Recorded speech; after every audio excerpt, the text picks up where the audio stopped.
ଆଜି ଆମେ ଏକ ଅଦ୍ଭୁତ ସଂଯୋଗ ବିଷୟରେ ଆଲୋଚନା କରିବାକୁ ଯାଉଛୁ। ତାରିଖ ଥିଲା 25 ଜାନୁଆରୀ, ପବିତ୍ର ମାଘ ସପ୍ତମୀ ତିଥି, ଆଉ ସ୍ଥାନ ଥିଲା ପୁରୀର ହାତୀଶାଳାସ୍ଥିତ ଶ୍ରୀ ଶ୍ରୀ ଦକ୍ଷିଣାମୂର୍ତ୍ତି ମଠ। ସେଦିନ ସେଠି ଗୋଟିଏ ମଞ୍ଚରେ 2ଟି ବଡ଼ ପ୍ରକଳ୍ପର ଶୁଭାରମ୍ଭ ହେଲା। ଏହାକୁ ଯଦି ଆମେ ଖାଲି ଗୋଟେ ଖବର ଭାବେ ଦେଖିବା, ତାହେଲେ ବୋଧହୁଏ ଏହାର ଗୁରୁତ୍ୱ ବୁଝିହେବାନି।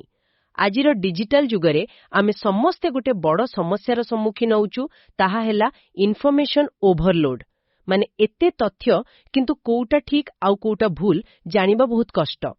ବିଶେଷକରି ଧର୍ମ ଆଉ ପରମ୍ପରା କ୍ଷେତ୍ରରେ ତ ଏ ସମସ୍ୟା ଆହୁରି ବଡ଼। ତେବେ ପୁରୀରେ ହୋଇଥିବା ଏହି 2ଟି ପ୍ରକଳ୍ପ ମୋତେ ଲାଗୁଛି ଏହି ସମସ୍ୟାର ସମାଧାନ 2ଟି ଭିନ୍ନ ଦିଗରୁ କରିବାକୁ ଚେଷ୍ଟା କରୁଛି। ଚାଲନ୍ତୁ ଏହା ଭିତରକୁ ଯାଇ ବୁଝିବା। ଆପଣ ଏକଦମ ଠିକ୍ ପ୍ରସଙ୍ଗ ଉଠେଇଛନ୍ତି। ଏହି 2ଟି ପ୍ରକଳ୍ପକୁ ଅଲଗା ଅଲଗା ଦେଖିଲେ ହେବନି। ଏହା ସତରେ ଗୋଟିଏ ମୁଦ୍ରାର 2ଟି ପାର୍ଶ୍ୱ ପରି। ଗୋଟିଏ ପଟେ ଜ୍ଞାନକୁ କେମିତି ସମସ୍ତଙ୍କ ପାଖରେ ଆହୁରି ସହଜରେ ପହଞ୍ଚେଇ ହେବ ତାର ଚେଷ୍ଟା, ଆଉ ଅନ୍ୟପଟେ ସେହି ଜ୍ଞାନର ମୂଳ ଉତ୍ସକୁ କିପରି ଶୁଦ୍ଧ, ପ୍ରାମାଣିକ ଆଉ କଣତି ଅକାଟ୍ୟ କରାଯାଇପାରିବ ତାର ଏକ ବିଶାଳ ପ୍ରୟାସ। ତ ଗୋଟିଏ ହେଉଛି ଜ୍ଞାନର ପହଞ୍ଚ ବା ରିଚ୍, ଆଉ ଅନ୍ୟଟି ହେଉଛି ତାର ଗଭୀରତା ବା ଡେପ୍ଥ। ଏକଦମ। ଏହି 2ଟିର ସମାନାନ୍ତରାଳ ଆରମ୍ଭ ହିଁ ଏହାକୁ ଏକ ଅସାଧାରଣ ଘଟଣାରେ ପରିଣତ କରିଛି। ଚାଲନ୍ତୁ ତେବେ ସେହି ପହଞ୍ଚ ବା ଆକ୍ସେସିବିଲିଟି କଥାରୁ ଆରମ୍ଭ କରିବା। ପ୍ରଥମ ପ୍ରକଳ୍ପଟି ଥିଲା ଓଁକାର ପତ୍ରିକାର ଅଡିଓ ସଂସ୍କରଣ। ଓଁକାର ତ ଏକ ଜଣାଶୁଣା ମାସିକ ଆଧ୍ୟାତ୍ମିକ ପତ୍ରିକା, କିନ୍ତୁ ଏହାର ଅଡିଓ ସଂସ୍କରଣ ଶୁଣିବାକୁ ଭଲ ଲାଗୁଛି, ହେଲେ ମନରେ ଗୋଟିଏ ପ୍ରଶ୍ନ ଆସୁଛି। ଆଜିକାଲି ତ ୟୁଟ୍ୟୁବ ଆଉ ପଡକାଷ୍ଟରେ ଏମିତି ହଜାର ହଜାର ଆଧ୍ୟାତ୍ମିକ କଣ୍ଟେଣ୍ଟ ମାଗଣାରେ ମିଳୁଛି। ତେବେ ଏହି ପ୍ରୟାସଟି କେମିତି ଅଲଗା? ଏହାର ବିଶେଷତ୍ୱ କ'ଣ? ହଁ, ଏହା ଏକ ବହୁତ ମହତ୍ୱପୂର୍ଣ୍ଣ ପ୍ରଶ୍ନ। ଦେଖନ୍ତୁ, ଇଣ୍ଟରନେଟ୍ରେ ଥିବା ଅଧିକାଂଶ କଣ୍ଟେଣ୍ଟ ସେଗୁଡ଼ିକ ଅସଙ୍ଗଠିତ, କିନ୍ତୁ ଓଁକାର ହେଉଛି ଏକ ସମ୍ପାଦିତ ପତ୍ରିକା। ତାର ଏକ ନିର୍ଦ୍ଦିଷ୍ଟ ମାନ ଏବଂ ବିଶ୍ୱସନୀୟତା ଅଛି।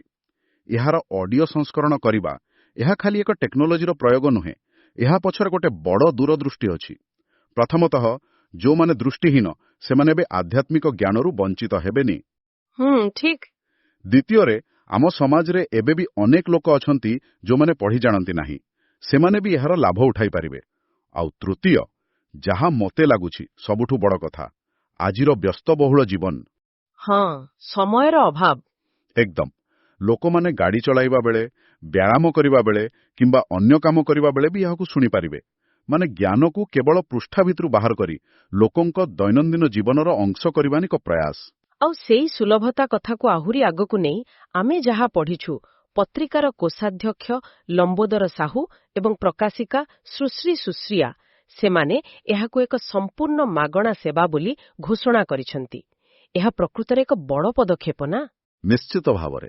ଅର୍ଥାତ୍ ଜ୍ଞାନ ପାଇଁ କୌଣସି ଆର୍ଥିକ ପ୍ରତିବନ୍ଧକ ରହିବ ନାହିଁ।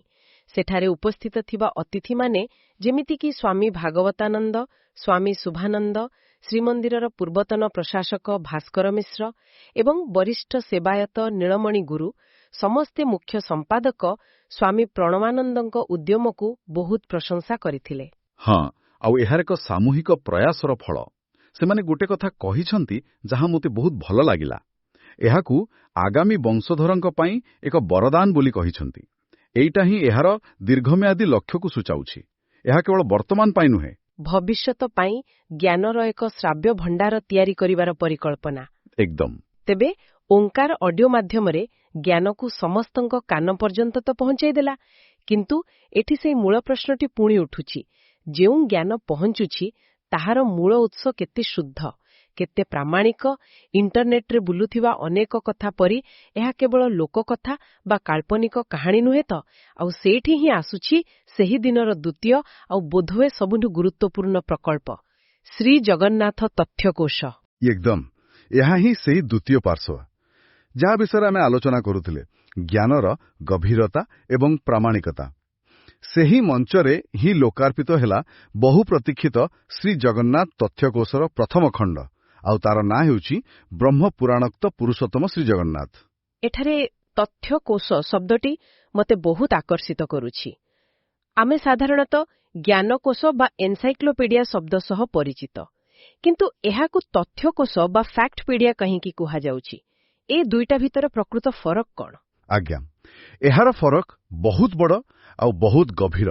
ମୁଖ୍ୟ ସମ୍ପାଦକ ସ୍ୱାମୀ ପ୍ରଣବାନନ୍ଦ ନିଜେ ଏହି ପାର୍ଥକ୍ୟକୁ ସ୍ପଷ୍ଟ କରିଛନ୍ତି। ଦେଖନ୍ତୁ, ଗୋଟେ ସରଳ ଉଦାହରଣ ନେବା। ଭାବନ୍ତୁ, ଏହା ଏକ ୱିକିପିଡିଆ ପରି, କିନ୍ତୁ ଗୋଟେ ବଡ଼ ସର୍ତ୍ତ ସହିତ। ଆଚ୍ଛା। ୱିକିପିଡିଆରେ ଯେ କେହି ସୂଚନା ବଦଳାଇ ପାରନ୍ତି ଆଉ ସେଠି ଥିବା ତଥ୍ୟର ମୂଳ ଉତ୍ସ ସବୁବେଳେ ସ୍ପଷ୍ଟ ନଥାଏ। କିନ୍ତୁ ତଥ୍ୟକୋଷରେ ଥିବା ପ୍ରତ୍ୟେକ ଧାଡ଼ି ପାଇଁ, ପ୍ରତ୍ୟେକ ସୂଚନା ପାଇଁ ଏକ ମୂଳ ଶାସ୍ତ୍ରୀୟ ପ୍ରମାଣ ଦିଆଯାଇଛି। ଓହୋ, ମାନେ ପ୍ରତିଟି କଥାର ସାଇଟେସନ ଅଛି। ଏକଦମ। ଏହା ଏକ କୋର୍ଟ କେସ୍ ପରି, ଯେଉଁଠି ଆପଣ କୌଣସି ଯୁକ୍ତି ରଖିଲେ ତା ସପକ୍ଷରେ ପ୍ରମାଣ ଦେବାକୁ ବାଧ୍ୟ। ତେଣୁ ଏଥିରେ କୌଣସି ମନଗଢ଼ା କାହାଣୀ, କିମ୍ବଦନ୍ତୀ ବା କାଳ୍ପନିକ ବ୍ୟାଖ୍ୟାର ସ୍ଥାନ ହିଁ ନାହିଁ। କେବଳ ସେହି କଥା ଅଛି ଯାହା ପୁରାଣ, ସଂହିତା ଓ ପ୍ରାମାଣିକ ଶାସ୍ତ୍ରରେ ଲେଖା ହୋଇ ରହିଛି। ତେଣୁ ଏହା ଜ୍ଞାନ ନୁହେଁ, ଏହା ହେଉଛି ଅକାଟ୍ୟ ତଥ୍ୟ। ବାଃ, ଏହା ତ ଏକ ବିରାଟ କାମ।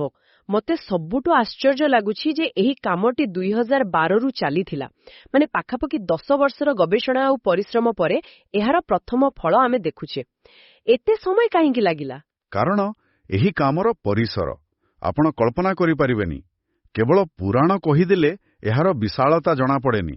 ଆପଣ ଜାଣି ଆଶ୍ଚର୍ଯ୍ୟ ହେବେ, ଏହି ପ୍ରକଳ୍ପର ଯୋଜନା ଅନୁସାରେ ପ୍ରାୟ 20ଟି ଖଣ୍ଡ ପ୍ରକାଶ ପାଇବ। 20ଟି ଖଣ୍ଡ? ହଁ, ଆଉ ଏହି ଯୋଉ ପ୍ରଥମ ଖଣ୍ଡଟି ବାହାରିଛି ତାହା କେବଳ ବ୍ରହ୍ମପୁରାଣ ଉପରେ ଆଧାରିତ।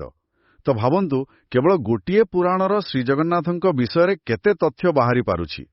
ଏଥିରେ କେବଳ ମୂଳ ଶ୍ଲୋକ ନାହିଁ, ବରଂ ପ୍ରତିଟି ଶ୍ଲୋକର ସଠିକ୍ ଅର୍ଥ, ତାହାର ପ୍ରସଙ୍ଗ ଆଉ ଅନ୍ୟ ଶାସ୍ତ୍ର ସହ ତାର ସମ୍ପର୍କ। ଏକଦମ।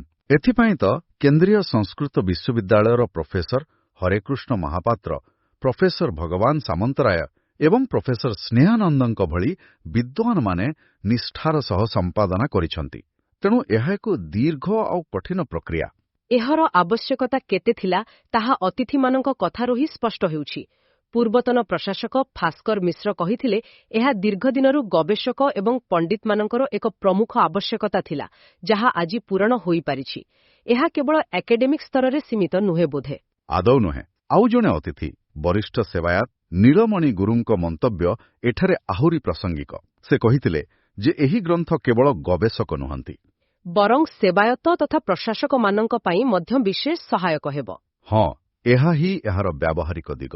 ଏଇଟା ଗୋଟେ ବହୁତ ବଡ଼ କଥା, କାରଣ ଆମେ ଅନେକ ସମୟରେ ଖବରରେ ଶୁଣୁ ଯେ ଶ୍ରୀମନ୍ଦିରର କୌଣସି ନୀତି ବା ପରମ୍ପରାକୁ ନେଇ ସେବାୟତ ଆଉ ପ୍ରଶାସନ ଭିତରେ ବିବାଦ ହେଲା। ବୋଧହୁଏ ଏମିତି ଏକ ପ୍ରାମାଣିକ ଗ୍ରନ୍ଥ ଥିଲେ ସେବାୟତ ହୁଅନ୍ତୁ ବା ପ୍ରଶାସକ, ସମସ୍ତେ ଗୋଟିଏ ସ୍ଥାନରୁ ହିଁ ତଥ୍ୟ ପାଇପାରିବେ ନା? ନିଶ୍ଚିତ ଭାବରେ। ଏହାଦ୍ୱାରା ଅନେକ ଦ୍ୱନ୍ଦ୍ୱ ଆଉ ଭୁଲ ବୁଝାମଣା ଦୂର ହୋଇପାରିବ। ଯେତେବେଳେ କୌଣସି ନିଷ୍ପତ୍ତି ପାଇଁ ଏକ ଶାସ୍ତ୍ରୀୟ ସମ୍ମତ ଆଧାର ଥାଏ, ସେତେବେଳେ ବ୍ୟକ୍ତିଗତ ମତର ଗୁରୁତ୍ୱ କମିଯାଏ। ଏହି ଗ୍ରନ୍ଥ ସେହି ଆଧାର ଯୋଗାଇବାର କାମ କରିବ। ଏହା କେବଳ କଣ, କେବେ, କେମିତି ହୁଏ ତାହା କହିବନି, ବରଂ କାହିଁକି ହୁଏ ତାହାର ଶାସ୍ତ୍ରୀୟ କାରଣ ମଧ୍ୟ ଦର୍ଶାଇବ। ଆଉ ଏହାକୁ ହିନ୍ଦୀ ଏବଂ ଇଂରାଜୀରେ ବି ଅନୁବାଦ କରାଯିବ ବୋଲି ଯୋଜନା ଅଛି। ହଁ, ଯାହାଦ୍ୱାରା ସାରା ବିଶ୍ୱର ଗବେଷକମାନେ ଏହାର ଲାଭ ଉଠାଇ ପାରିବେ। ତେବେ ଯଦି ଆମେ ପୂରା ଚିତ୍ରକୁ ଦେଖିବା, ତାହେଲେ ଗୋଟିଏ ଦିନ ଗୋଟିଏ ମଞ୍ଚରେ ଏକା ସାଙ୍ଗରେ ଦୁଇଟି ଅଦ୍ଭୁତ କାମ ହେଲା। ଗୋଟିଏ ପଟେ ଓଁକାର ଅଡିଓ, ଯାହା ଜ୍ଞାନର ନଦୀକୁ ସମସ୍ତଙ୍କ କାନ ପର୍ଯ୍ୟନ୍ତ ପହଞ୍ଚାଇ ଦେଉଛି, ଆଉ ଅନ୍ୟପଟେ ଶ୍ରୀଜଗନ୍ନାଥ ତଥ୍ୟକୋଷ, ଯାହା ସେହି ନଦୀର ଉତ୍ସକୁ, ମାନେ ହିମାଳୟ ପରି ଶୁଦ୍ଧ ଆଉ ନିର୍ମଳ ରଖିବାକୁ ଚେଷ୍ଟା କରୁଛି। ଏହା କେବଳ ଏକ ସଂଯୋଗ, ନା ଏହା ପଛରେ କିଛି ସୁଚିନ୍ତିତ ଦର୍ଶନ ଅଛି? ମୋତେ ତ ଲାଗୁଛି ଏହା ଏକ ସୁଚିନ୍ତିତ ଦର୍ଶନ। ଏହା ଏକ ସନ୍ତୁଳନ ସ୍ଥାପନ କରିବାର ପ୍ରୟାସ। ଦେଖନ୍ତୁ, କେବଳ ପ୍ରାମାଣିକ ତଥ୍ୟକୁ ମୋଟା ମୋଟା ବହି ଭିତରେ ବନ୍ଦ କରି ରଖିଦେଲେ ତାହା ସାଧାରଣ ଲୋକଙ୍କୁ କୌଣସି କାମରେ ଆସିବନି। ହଁ, ତାହା କେବଳ ଲାଇବ୍ରେରୀର ଶୋଭା ବଢ଼ାଇବ। ଠିକ୍ କହିଲେ। ସେହିପରି ଯଦି କେବଳ ଜ୍ଞାନର ପ୍ରସାର ଉପରେ ଧ୍ୟାନ ଦିଆଯାଏ ଆଉ ତାର ପ୍ରାମାଣିକତାକୁ ଅଣଦେଖା କରାଯାଏ, ତେବେ ସମାଜରେ ଅନେକ ଭ୍ରାନ୍ତ ଧାରଣା, ଅନ୍ଧବିଶ୍ୱାସ ସୃଷ୍ଟି ହେବାର ଆଶଙ୍କା ରହିଛି। ଏହି ଦୁଇଟି ପ୍ରକଳ୍ପ ଏକା ସାଙ୍ଗରେ ଆରମ୍ଭ ହୋଇ ଏକ ମଧ୍ୟମ ମାର୍ଗ ଦେଖାଉଛି। ଜ୍ଞାନର ବିସ୍ତାର ଆଉ ଜ୍ଞାନର ଶୁଦ୍ଧତା ଉଭୟକୁ ଏକା ସାଙ୍ଗରେ ସମାନ ଗୁରୁତ୍ୱ ଦିଆଯାଇଛି।